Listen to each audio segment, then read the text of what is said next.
And that brings us now to the gang culture we have now.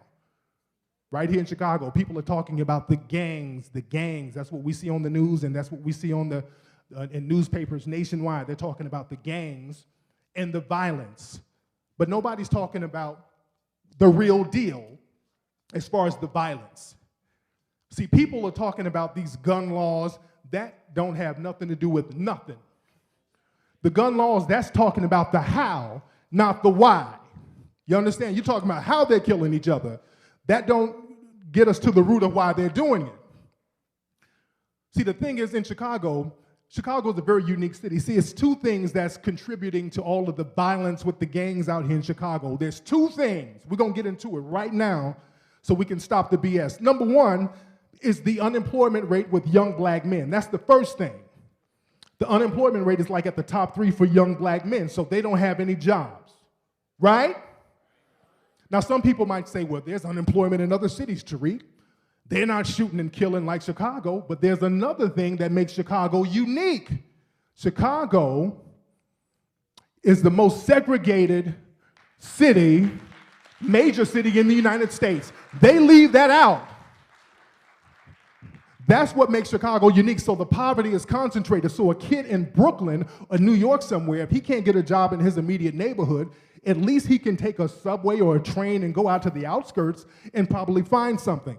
If a guy in Los Angeles can't get a job in Compton or Watts, he can go out to the Valley or somewhere to get employment.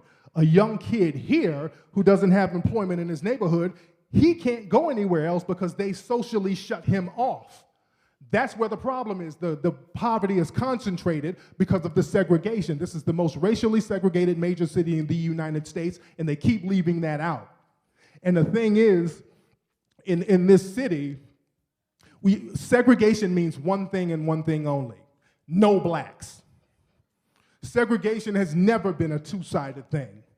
It means no blacks. That's all it means. Even in civil rights, it meant no blacks.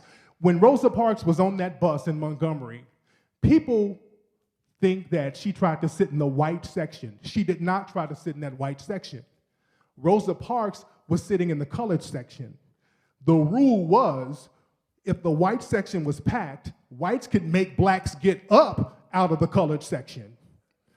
The dude went to the back of the bus and tried to make Rosa Parks get out of the colored section, and she refused to, and that's why she got arrested. So whites could go in the colored section, you just couldn't go to the white section. So segregation has always been a one-way street. Just like now, black people can't penetrate other people's societies here in Chicago, but they can penetrate yours. They can come into your community, start their businesses, and funnel out what little resources that are there. So you leave even less crumbs on the table, and now people are fighting and shooting over these little crumbs.